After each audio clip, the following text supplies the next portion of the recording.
இன்னைக்கு ஒரு படம் ரிலீஸ் ஆயிருந்துச்சுங்களேன், அது நல்லா இருக்கு நல்லா இல்லை அப்படிங்கிறது அடுத்த விஷயம். ஒரு படம் விமர்சனத்துக்கு உள்ளானதான், யார் நடிச்ச படமா இருக்கட்டும். ஒரு படம் வெளியே வந்துட்டாலே அது விமர்சனத்துக்கு உள்ளான படம் தான். ஆனா அந்த படத்தை பத்தி விமர்சனம் இருக்குமே தவிர இன்னைக்கு அப்படி இல்லை. இந்த படம் ஓடக்கூடாது, இந்த படத்தை ஒழிச்சிடணும், இந்த படத்துல மக்கள் போய் பாத்திரக்கூடாது, இந்த வன்மத்தை கக்குறதா இன்னைக்கு நிறைய விமர்சனங்கள் இருக்கு. நிறைய ஒரு படத்தை விமர்சனம் பார்க்கும்போது நல்லா ஃபேஸ்புக்ல பார்த்தா ஒரு பத்திரிகையாளர்கள் விமர்சனம் பண்ணுவாங்க, சில மீடியாக்கள், ஒரு தரமான மீடியாக்கள் அவங்க விமர்சனம் பண்ணுவாங்க. அப்ப அதை பார்ப்போம். அப்ப அவங்க சரியா நிறைய குறைகள் எடுத்து சொல்லுவாங்க, பத்திரிகையாளரும் சரி மீடியாக்களும் சரி. ஆனா இன்னைக்கு படம் பார்த்த எல்லாருமே விமர்சகர்கள், ஃபேஸ்புக்ல விமர்சனமா போய்கிட்டு இருக்கு. அதுவும் நல்லபடியா நான் சரி, நான் படம் நல்லா இருக்கா நல்ல இல்லாத படத்தை நீங்க நல்லா இருக்கு சொல்லு, அது சொல்லணும்னு சொல்லல. வன்மமா இருக்கு சார், கேவலமா திட்டுறது. இவங்களாம் பெரிய சாதிச்ச மாதிரியும் மிகப்பெரிய வெற்றி கொடுத்த மாதிரியும் சரி சரி சரின்னு சொல்லிடுற. எவ்வளவு மேட்ச் முடிச்சது யாரு உன்னை சரியா சொல்ற?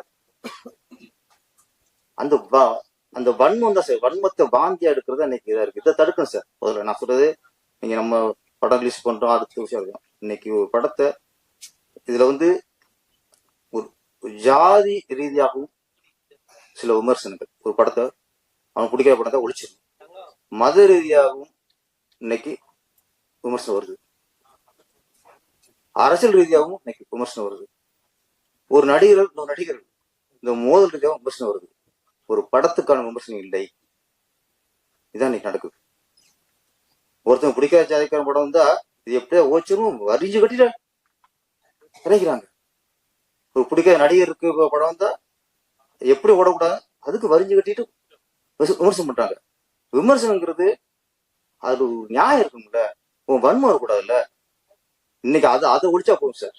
நீ அதை ஒழிச்சா போதும். இன்னைக்கு அதான் ரொம்ப ஜாஸ்தியா இருக்கு இன்னைக்கு. அப்புறம் தியேட்டர்கள் ஒதுக்குறது இதெல்லாம் வரும்.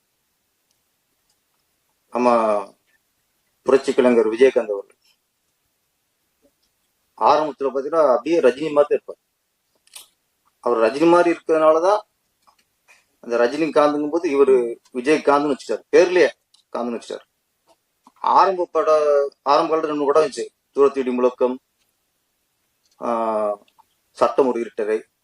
அதெல்லாம் பார்த்து படம் பார்க்கும்போது ரஜினி பார்க்குற மாதிரி இருக்கும். அதே மாதிரி ஹேர் வச்சிருப்பாரு, நாடகம் அப்படியே ரஜினி மாதிரி இருக்கும்.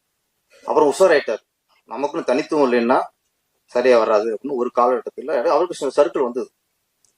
அதான் ஆட்டோ ராஜா, ஜாதிக்கு ஒரு நீதி, எல்லாமே அந்த அந்த ஸ்டைல இருக்கும். ஒரு சர்க்கிள் வந்து அப்புறம் டோட்டலா விஜயகாந்த் அவருக்குன்னு ஒரு ஸ்டைல், நடையில இருந்து டைலாக் டெலிவரியில இருந்து அவர் ஃபைட்டு, டோட்டலா அவரை தனக்குன்னு ஒரு ஸ்டைல மாத்திட்டாரு. அதுக்கப்புறம் கேப்டன் பிரபாகரன்லாம் வந்ததுக்கப்புறம் அவர் ரஜினி பக்கத்துல வந்துட்டார். ரஜினி கமல் அப்படி இருக்கும்போது அடுத்து விஜயகாந்த்ங்கிற ஸ்டேஜுக்கு வந்துட்டார். ஆனா ஒரு நடிகர் சாயல் இருக்கும்போது நம்ம அவரோட நடிப்பும் சாயல் வந்துக்கூடாது, அது கொஞ்சம் மைனஸ் ஆயிரும். அதுதான் இங்க இல்லை.